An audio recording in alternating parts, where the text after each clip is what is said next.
Hi,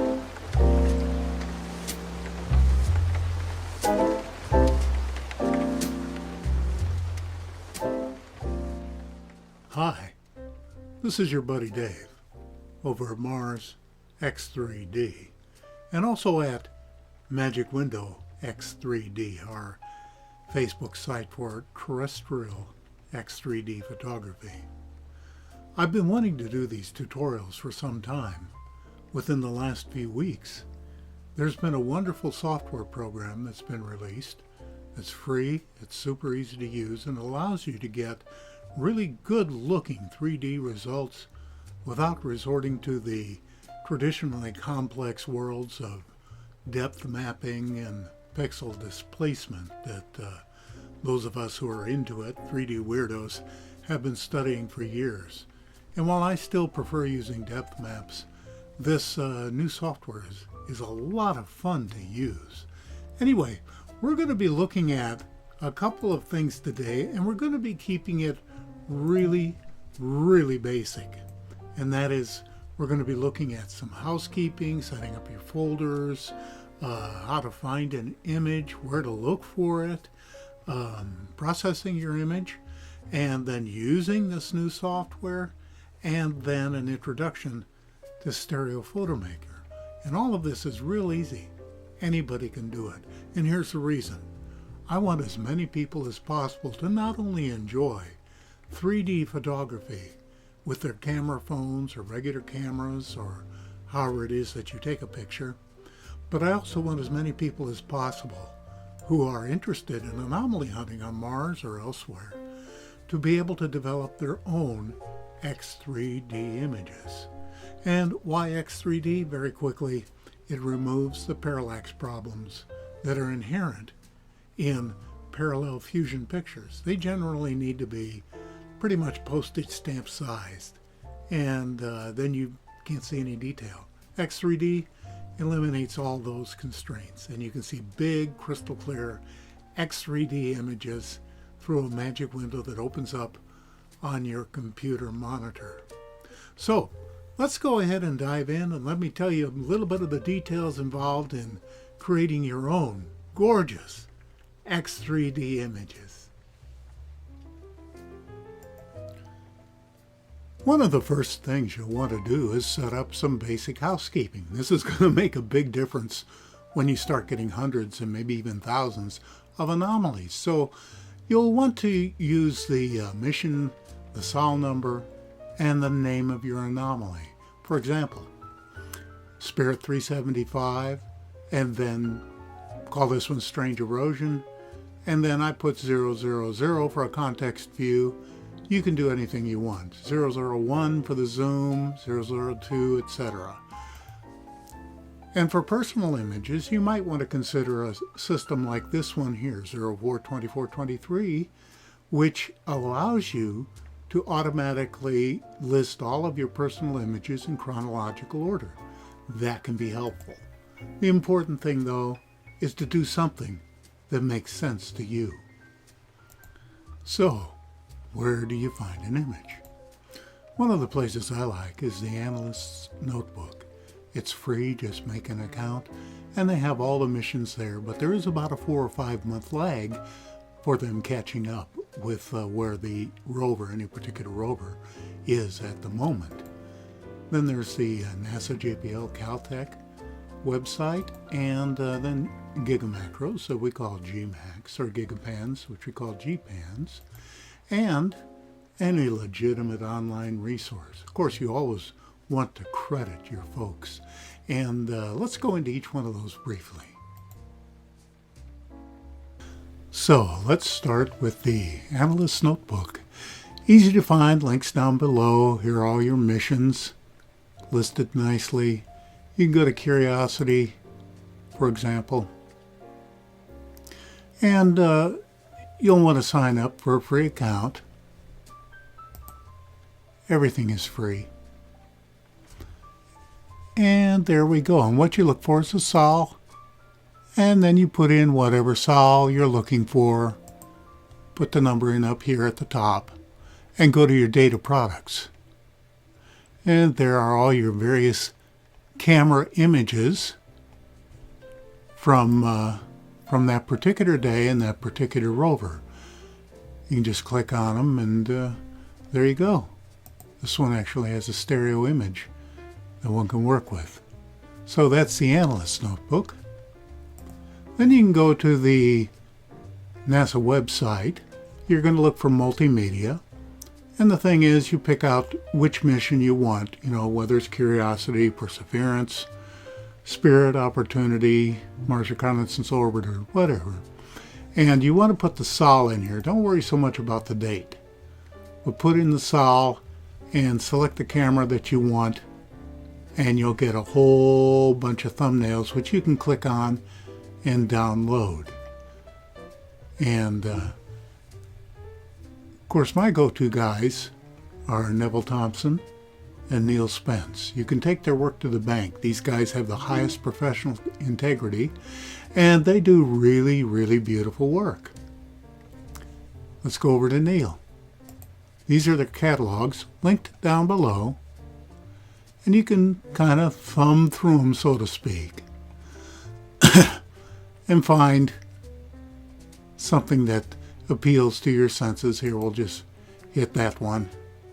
And you're going to see these markings that people make when they find something they like. And if you have an account here, which is free, you can go ahead and mark things and get your citation link, and it'll keep the zoom that you've got, and you can use that as a citation.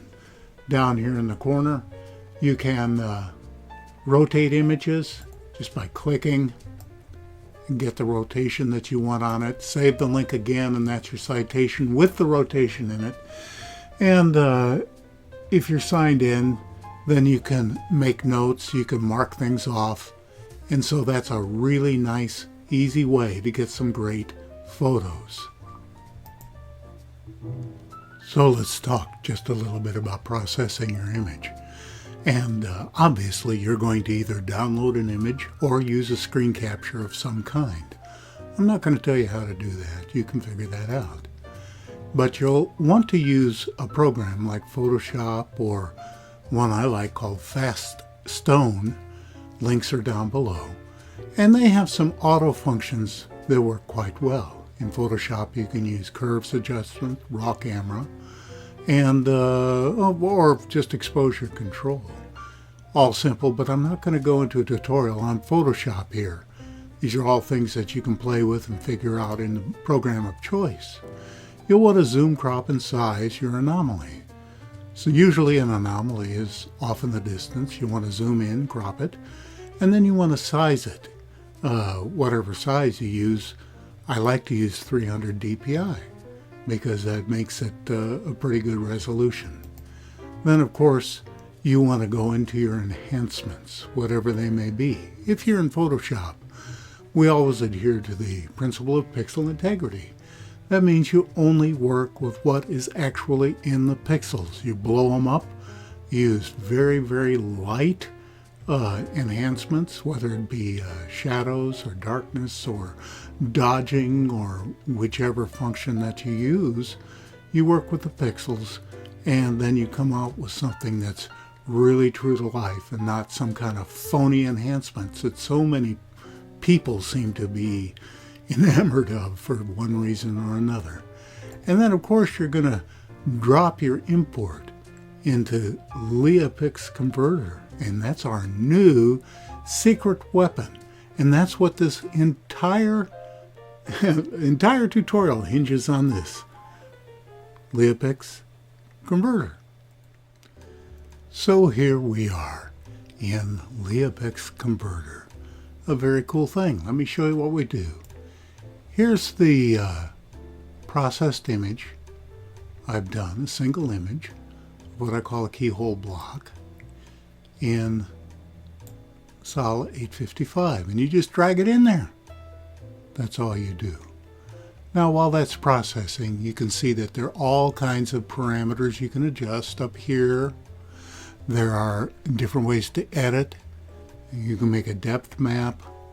But what we're interested in right now is it shows us a GIF of its 3D rendering. So let's Take that, you click on share, and you wait for that to process.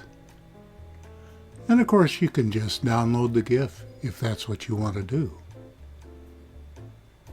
But there are a lot of people who find that motion is disturbing. See the different formats here that you can do? But we're going to save it as an SBS, a side-by-side. So we're going to wait for that and hit save. Ta-da! And now we're going to go to our downloads, and there it is. There's our side-by-side, which we're going to move to our folder and import into Stereo Photo Maker. This is where you download the Stereo Photo Maker. Very intuitive, it's free, great program. You can download it for Mac or for PC. Now, I'll be honest with you, I can't get it to work on the Mac. It will, but I just don't, I'm just an old dude, man. I don't know how to do this stuff. But anyway, we're going to go over to the PC side of my drive here, and we've loaded our side-by-side pair that we just made in Leaipix converter. And if you look at this in X3D, you'll see that it is wrong. It's backwards. Foreground is in the back, background is in the forward. So how do you make X3D? Super easy.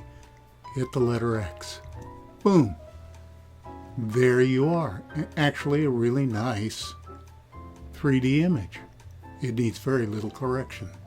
But look down in the corner here and look at this window. This stereo window isn't in the right place. It's too far behind.